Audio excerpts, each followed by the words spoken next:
Salam sejahtera and a very good day. This will be your last topic for this course. In this topic, you will learn about tagging and monitoring of sea turtles, overview of sea turtles conservation in Malaysia, and finally, the Sea Turtle Research, Conservation and Outreach Program conducted by University Malaysia Terengganu. In one of the earliest attempts to understand sea turtle life history, researchers applied metal tags to the flippers of nesting females. Tagging studies were highly successful and subsequently became a standard technique for sea turtle research. Sea turtles are tagged to achieve the recognition of individuals for research purposes.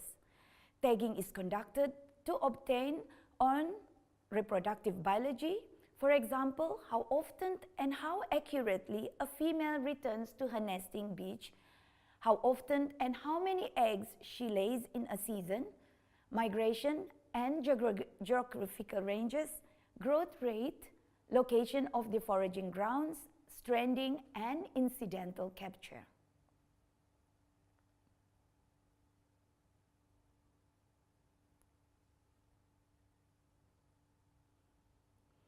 There are two types of tags used in sea turtles, which is the external and internal tags. External tags used in sea turtles are made of plastic or metal. Of these two, the most commonly used are the metal tags made of pure titanium or blends of metals known as alloy that have enhanced physical characteristics such as Monel and Inconel tags. Metal tags require a special applicator for proper attachment. Titanium and Inconel tags are recommended to be used in sea turtle tagging because of its resistance to corrosion in seawater. Normally, for hard-shell turtles, tag will be applied at the trailing edge of each front flipper at the first 3 scale closest to the body of the turtle. Double tagging is recommended. For the internal tags, the passive integrated transponder, or known as PIT, tags are used. It is a small inert microprocessor sealed in a glass that can transmit a unique ID to a handheld reader.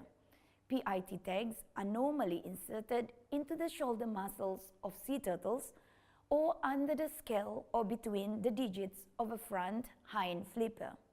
This is a new innovation in sea turtles research.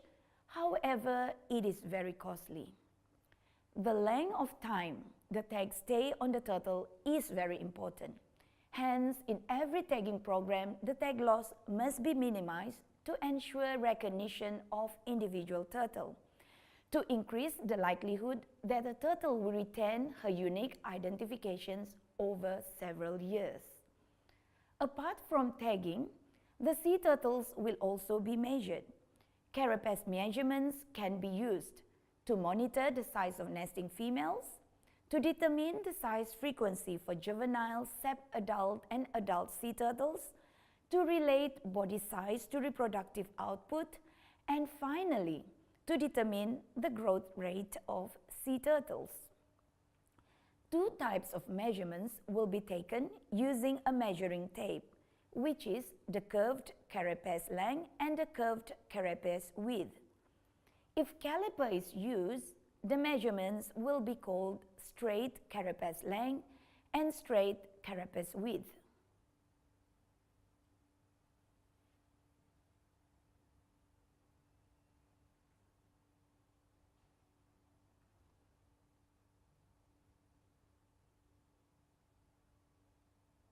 Malaysia has a long history of conserving sea turtles dating back to the 1950s.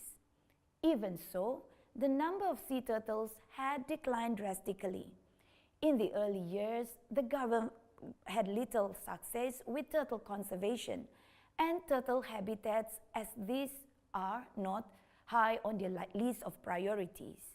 Poor management practices and incomplete knowledge of the turtle's biology and ecology in this area have also led to the decline of sea turtles in Malaysia. However, the last 20 years or so have witnessed an increase in scientific knowledge on sea turtle in Malaysia. The current conservation measure of sea turtles and their eggs at nesting beaches in Malaysia has resulted in high hatchling output. Some populations are showing signs of recovery as more awareness, protection, and conservation efforts were implemented. Sea turtle conservation in Peninsular Malaysia is conducted by the Department of Fisheries, in Sarawak by the Sarawak Forestry Corporation, and in Sabah by the Sabah Parks and Sabah Wildlife Department. In Malaysia, all sea turtle eggs are transferred to a protected hatchery to avoid eggs from being stolen. Only at Cagahutan and Mak Kepit Beach at Redang Island, Terengganu, conduct in situ egg incubation. The conservation effort in Peninsular Malaysia had shown positive results, especially for the green turtle populations. However, other species of sea turtles are still decreasing. Sadly, the leatherback turtle is now considered extinct in Peninsular Malaysia. University Malaysia Terengganu, through its Sea Turtle Research Unit, or SEATRU, had started the sea turtle research in 1984, when the first research on the leatherback turtles at Rantau Abang was initiated. Then, in May 1993, the long-term sea turtle conservation at Cagahutan, Redang Island was initiated to save the declining populations of green and hawksbill turtles. At the early years, it was very difficult for UMT to run the sea turtle conservation projects, as high amount of money were needed to buy eggs for incubation. At that time, funds to run the conservation program were obtained through donations from Berjaya Group, Terengganu State Government, UDA Holdings, and the public. In recent years, sea turtle research in UMT has developed into a multidisciplinary program aimed at studying all aspects of the biology and ecology of sea turtles, threats to their survival, and how they can be managed in order to restore the various species to a stable population level. Two types of research conducted by the Sea Turtle Research Unit, or SEATRU, UMT, which is the long-term tagging, monitoring of nesting sea turtles, and in situ egg incubation at Cagahutan, and research on the biology, ecology, threats, and restorations of sea turtles. This is the main research conducted by SEATRU. It was initiated since 1993, aimed to collect biological data, to monitor and protect the populations of sea turtles at Redang Island, and to protect eggs under incubation at Cagahutan Beach from poachers and other predators, as well as to increase the hatch success of hatchlings. Since the initiations of the project, 1993 until 2015, a total of 10,380 sea turtle nests have been protected through the in situ program, and more than 700,000 hatchlings were released to the ocean. In 2001, the conservation efforts at Cagahutan had been recognized by the United Nations Environment Programme. After more than 20 years of conservation effort, the sea turtle populations had increased in Redang Island. Long-term protection is tedious, but maintaining high hatchlings output is shown to be an effective and essential conservation strategy. Conservation must be sustained for a long time, and for this, it is important to have enough funding and field assistance.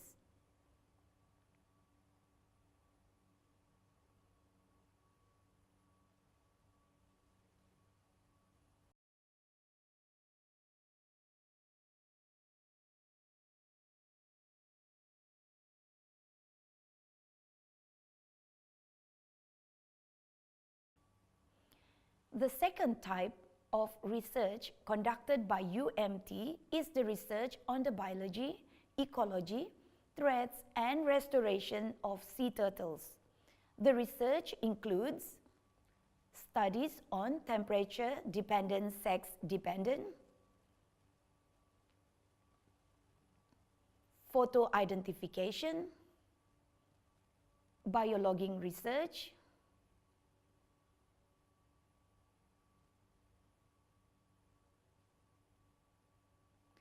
genetics studies, research on sea turtles at foraging grounds. To support the long-term sea turtle research and conservation at Redang Island, SeaThru had come up with an outreach program called STOP, which is Save Our Turtles Outreach Program. The main objectives of STOP is to create public awareness and to fund the long-term conservation of sea turtles at Redang Island. STOP comprised of 3 programs: Sea Turtle Volunteer, Adopt a Turtle Nest, and finally, Turtle Camps, Awareness Program, Talks, and Exhibitions. Volunteer Program.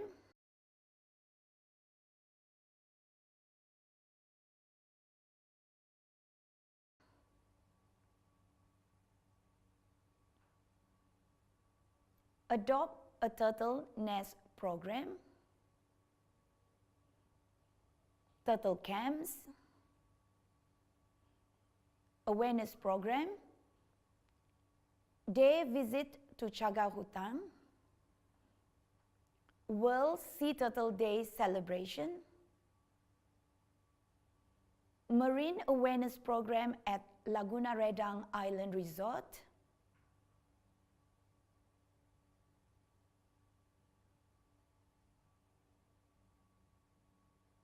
Hatchling Release Program at Laguna Redang Island Resort,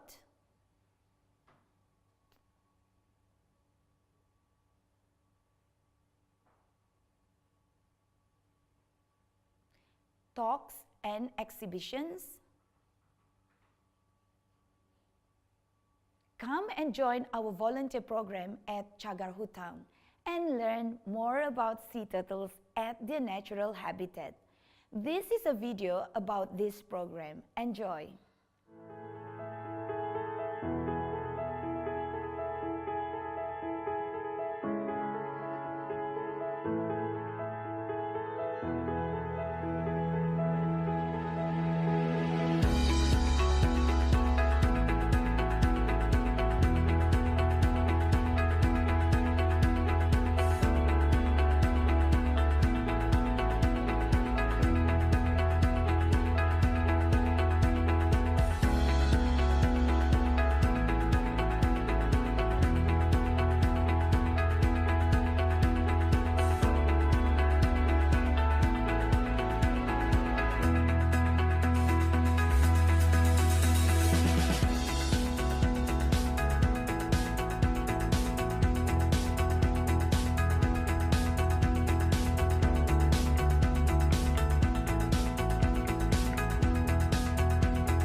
I hope that at the end of this course, you will understand and appreciate the importance of conservation and protections of sea turtles.